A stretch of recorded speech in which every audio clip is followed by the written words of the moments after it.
Emergency రాజ్యం, పోలీసుల రాజ్యం, అణిచివేత రాజ్యం. సోషల్ మీడియాలో ఒక పోస్ట్ పెడితే పోలీసుడు ఫోన్ చేస్తాడు, వాడిని దొంగలు పట్టుడు ఇడిచిపెట్టిండు పోలీసుడు. బీఆర్ఎస్ వాళ్ళు ఎంబడి వాడుడే నేర్చుకున్నాడు. పోస్ట్ పెట్టగానే ఫోన్. నేను ఒక్కటే మాటిస్తున్నా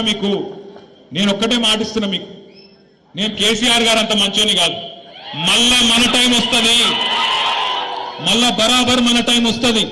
వచ్చినాక పేర్లు రాసి పెట్టుండ్రి, ఒక్కొక్కరిని ఏమేం చేయాలో అని చేద్దాం.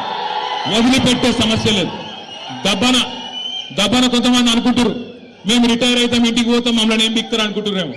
రిటైర్ అయి వేరే దేశానికి పోయినా రప్పించి తప్పకుండా అన్ని లెక్కలు సెటిల్ చేస్తాం, హిసాబ్ కితాబ్ మొత్తం చూస్తాం. గట్ల ఊకునే బాబత్ కాదు. ఇది వరకున్న కథ వేరు, ఇప్పుడున్న కథ వేరు. కానీ ఒకటి మాత్రం వాస్తవం, ఇలా ప్రజలకు ఏ కష్టం వచ్చినా, ఎక్కడ ఏ ఇబ్బంది వచ్చినా గుర్తొస్తున్నది మన నాయకుడు కేసీఆర్. మొన్న నేను చూసిన హైడ్రా పేరు మీద ఒక ఆడబిడ్డ పాపం చెప్పుల దుకాణం నడుపుతున్నది హైదరాబాద్లో నాచారంలో. ఆమె దుకాణాన్ని హైడ్రా వాడు వచ్చి ఆ బుల్డోజర్ అదేదో హిటాచి పెట్టి కొట్టేస్తున్నాడు.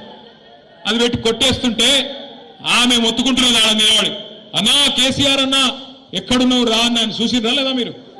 అగో ఇలా రాష్ట్రంలో ఎవలకు ఏ కష్టం వచ్చినా ఆటో డ్రైవర్లు తమ ఆటోలు వెనుక రాసుకుంటున్నారు, అన్నా తప్పైపోయింది, అన్యాయం అయిపోయినాం, ఆగమైపోయినాం, కేసీఆర్ గారు ఎక్కడ ఉన్నావు అని ఆటో డ్రైవర్లు యాద్ చేసుకుంటాను, ఉద్యోగులు యాద్ చేసుకుంటాను. 73% జీతం పెంచిండు కేసీఆర్. మమ్మల్ని కడుపులో పెట్టుకొని చూసుకున్నాడు కేసీఆర్.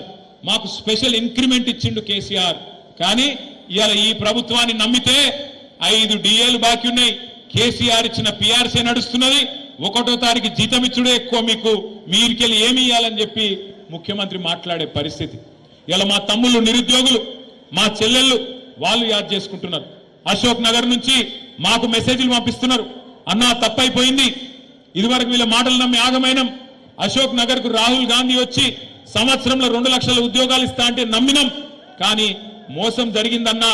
16 నెలల 6,000 ఉద్యోగాలు కూడా ఇవ్వలే కాంగ్రెస్ వాళ్ళని చెప్పి వాళ్ళు బాధపడతా ఉన్నారు. ఒక్కరు కాదు, రాష్ట్రంలో ప్రతి మనిషి, ప్రతి బిడ్డ ఈరోజు మళ్ళీ తిరిగి ఎలక్షన్